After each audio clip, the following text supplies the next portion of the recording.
Hey y'all, hey everyone. Ooh, these grades are showing, honey.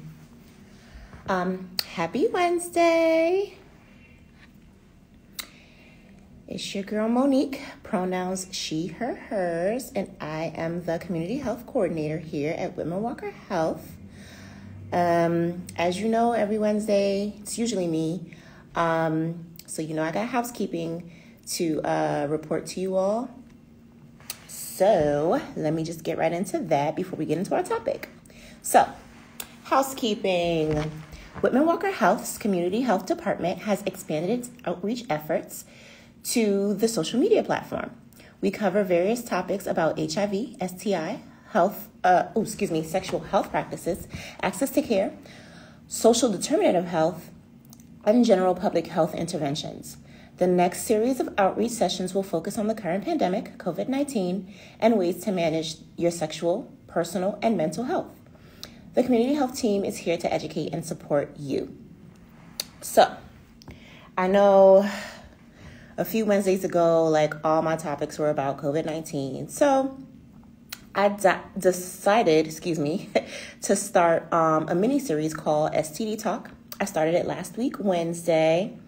Not last week, Wednesday, I'm sorry. The Wednesday before that, and we started off with herpes. So today we will be continuing our discussion with chlamydia. So, as y'all know, I try to do lives that young people or people in general who come in to get tested have questions about. And even though chlamydia is one of the more known STIs, folks at the younger end of our demographic spectrum, like 13, 14, 15, I'll even say 16, still have questions about it. So, chlamydia is one of the STIs that we test for here at Whitman-Walker Health. And we test for chlamydia in several different ways because chlamydia tends to be localized during infection, meaning like a person can be infected in their vagina or urethra, where you urinate from if you have a penis, but not in their throat or anus, or vice versa in any of those orifices. So we test for chlamydia in different ways, and I'll talk about those in a second. So let's jump right in. Not too much because, again, I said chlamydia is one of the more known STIs. So what is chlamydia? It is a common infection that is sexually transmitted through oral, anal, or vaginal sex. It can infect both men and women. Women get chlamydia in the cervix, rectum, or throat. And men can get chlamydia in their urethra, inside the penis, rectum, or throat. How do you get chlamydia? Well, you can get chlamydia through oral, vaginal, or anal sex with someone who has the infection. A person with a vagina can also pass chlamydia to their baby during childbirth. And because the baby comes through the vaginal canal, it can get in their eyes, which is really bad, in their eyes, in their nose, in their mouth, which is really bad for them because, they're new to the world, don't have any antibodies to anything. So I need to be careful with that in terms of that. If you have had chlamydia before and were treated in the past, you can get reinfected, if you've had unprotected sex with anyone who has had it. Let's see what else. Who is at risk of getting chlamydia? So chlamydia is more common in young people. And when I say young people, I mean 13 to 24-ish. Just because during that age range, your body is still developing. So you're actually more susceptible to catching a lot of infections. So yes, chlamydia is more common in young people, especially young people with vaginas. You're more likely to get it if you don't consistently use a condom or if you have multiple partners. What are the symptoms for chlamydia? So chlamydia usually doesn't cause any symptoms. The most common symptom is to have no symptom at all. But if you do, let's see. Oh, sorry. People with chlamydia who have no symptoms can still pass the infection onto other people. Like I said 2 weeks ago with herpes, even if you're not having an outbreak, you can still pass it on. Same thing with chlamydia. If you're not having any symptoms, you can still pass it on. Symptoms may not appear until several weeks later after you have sex with an infected person.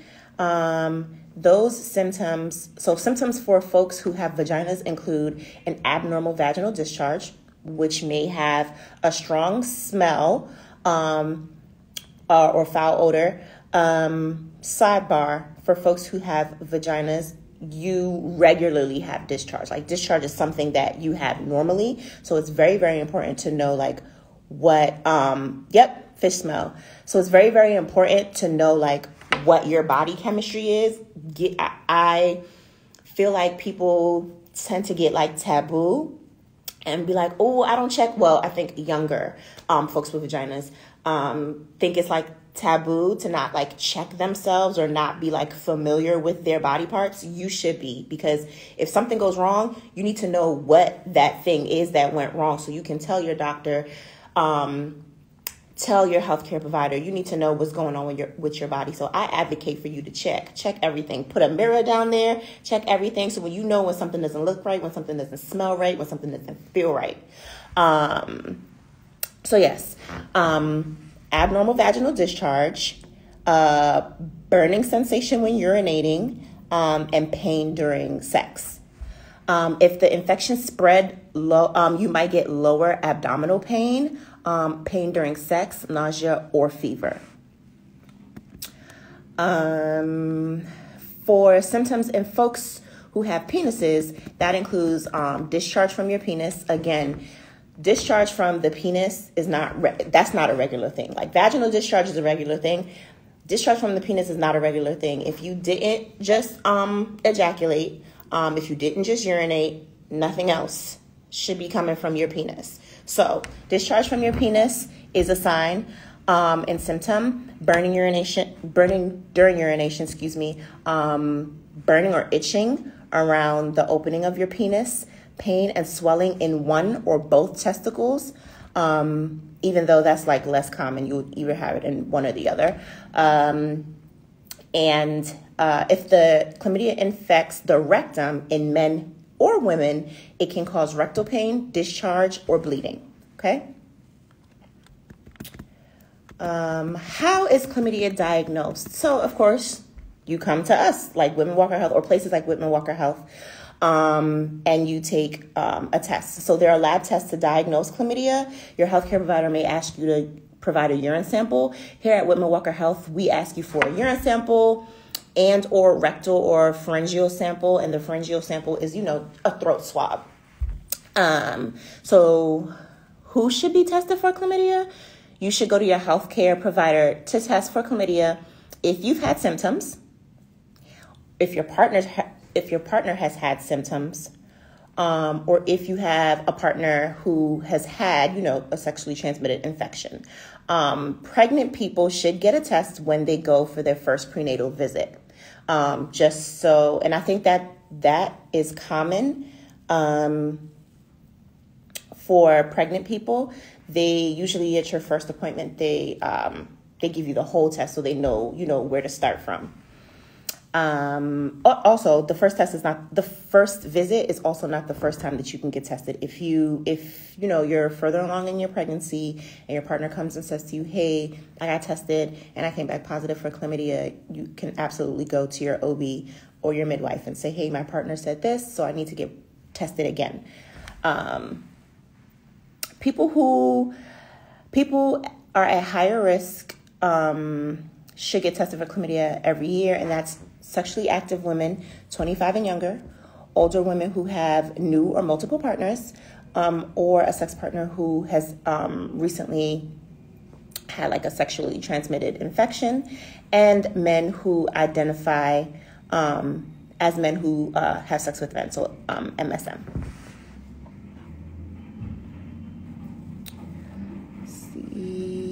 What other problems can chlamydia cause? So, an untreated chlamydia infection can spread to the uterus and the fallopian tubes, causing pelvic inflammatory disease, also known as PID. PID can cause permanent damage to your reproductive system. This can lead to long-term pelvic pain, infertility, and ectopic pregnancy. Ectopic pregnancy, if you're not familiar, is a pregnancy that happens within the fallopian tube. That pregnancy cannot be viable because it can cause legit harm to your life. So that pregnancy isn't viable, like I said, and also, again, it causes infertility. Women who have had chlamydia infections more than once are at a higher risk of serious reproductive health complications. Men often don't have health problems from chlamydia. Sometimes it can affect the epididymis, which is the tube that carries the sperm. This can cause pain, fever, and rarely infertility, but you can still be sterile. And infertility for men is sterility. Both men and women can develop what's called, which I just learned, reactive arthritis because of a chlamydia infection. Reactive arthritis is a type of arthritis that happens as a reaction, hence the name, to an infection in the body. Babies born to infected mothers can get eye infections and pneumonia from chlamydia. It may also make it more likely for a baby to be born too early or premature. Untreated chlamydia may also increase your chances of getting or giving HIV. So, what are treatments for chlamydia?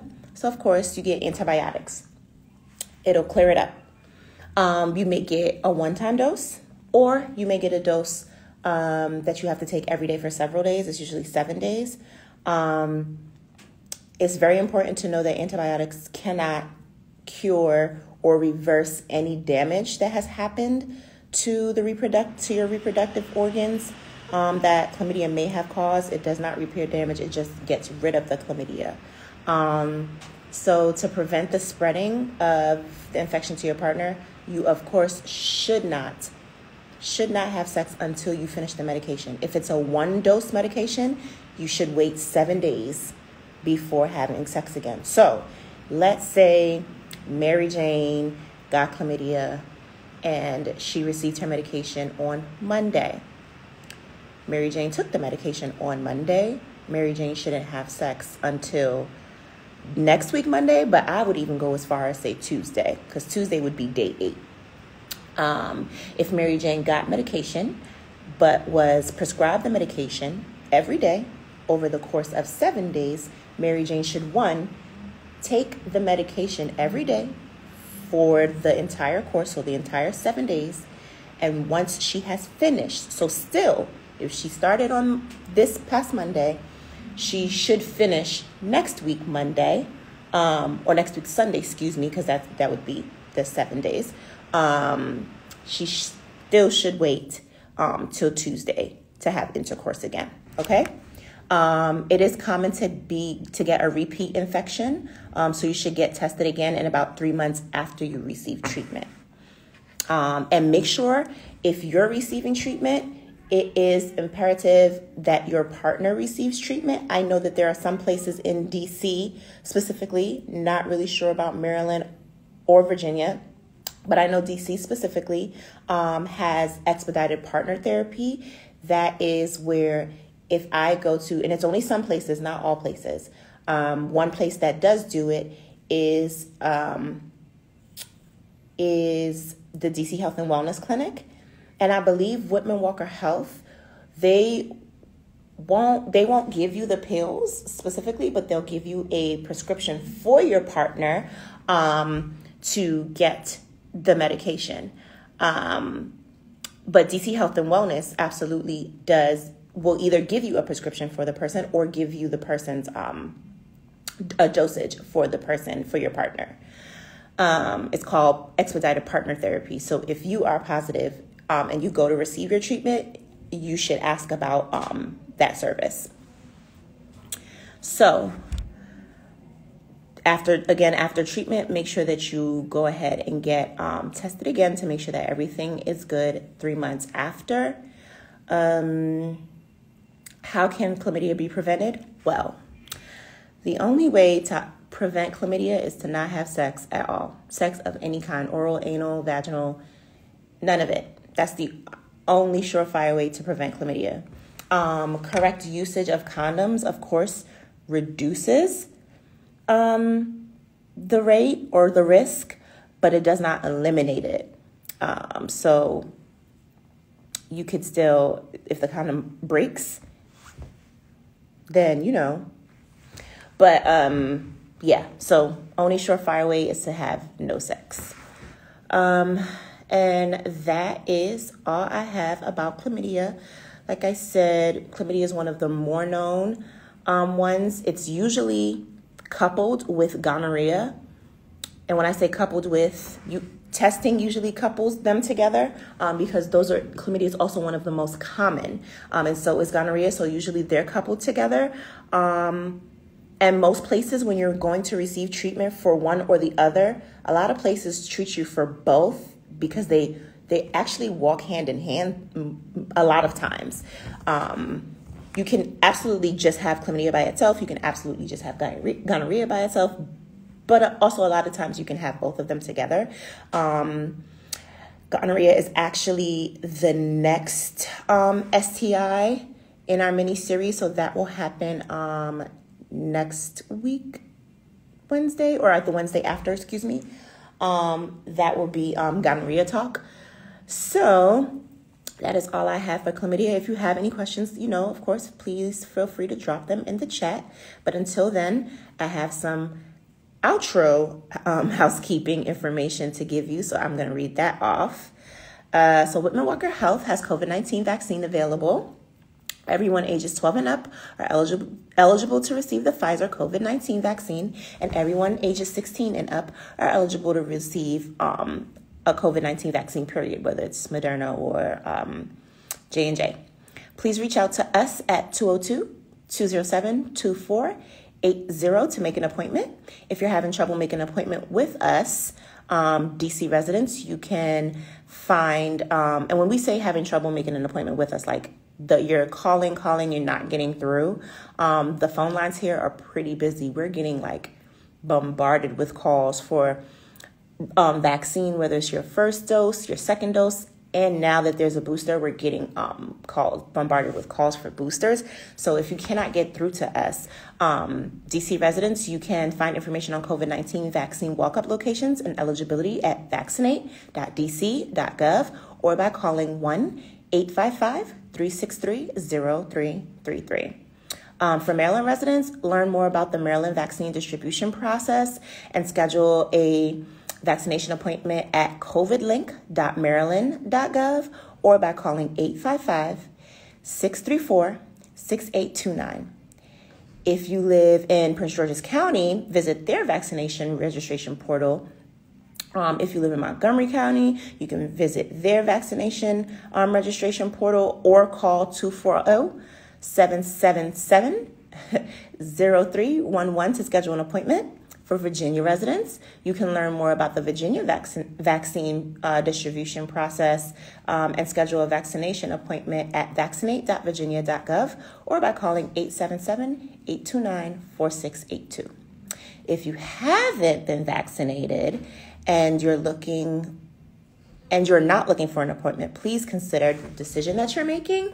The vaccine has no long-term side effects, has received FDA approval, and has been administered to over 200 million Americans without a hitch. I am one of them. For your safety and for the safety of your community, look for a vaccine site. If you don't, continue to follow the CDC guidelines for mask wearing, quarantining, and social distance and the like. I know that as recently as I believe last week, the DC mayor has changed some masking mandates for indoor areas. So just follow the guidelines and just, wear your mask, wash your hands, social distance as much as possible. If you are not vaccinated, even if you are vaccinated still, follow the guidelines. And what else do I have for you for housekeeping? Oh, of course, remember to follow us on IG, Facebook, and Twitter at Whitman-Walker, and checking our website, www.whitmanwalker.org, for the most up-to-date information on our services and for more COVID-19 resources and general Whitman-Walker services. Follow our programs at Real Talk DC, No Filter DC, and that's it. Have a great rest of your Wednesday. 2 more days till the weekend. Bye.